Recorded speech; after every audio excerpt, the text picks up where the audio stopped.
Here's the top 3 mistakes that first-time homebuyers make. Number one, thinking you have to have 20% down.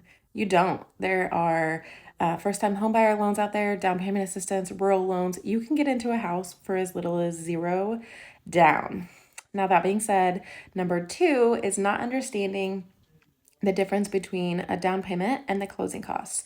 So, down payment is going to be that portion of the loan that you have to put down. So typically, it could be a 0 down, could be 3.5% down, first time home buyer, could be 20% down if you're going to put that much down. But in addition to that, you're also going to have closing costs.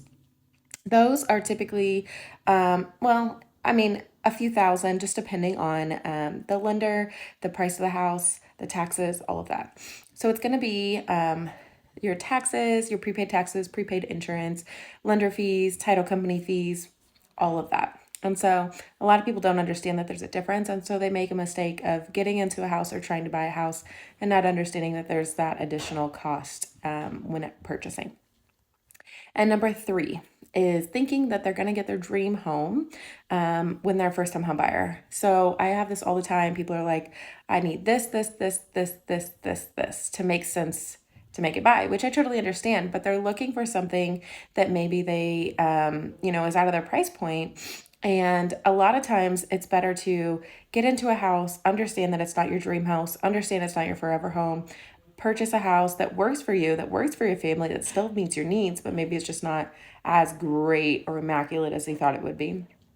And then live in that house for a year, maybe 2 years, 3 years, and then build that equity and then turn around and use that equity to buy your dream house in a few years. And so understanding that your dream house doesn't have to be your first house and your first house doesn't have to be your dream house.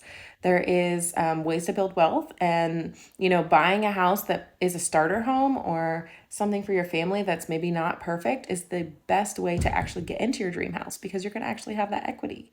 You may have 20, 30, $40,000 in equity in that couple of years that you live in that house. And where else would you have been able to save that much money in those couple of years, especially not renting? And so those are my 3 top mistakes that first time homebuyers make whenever they're looking into or getting ready to purchase a home.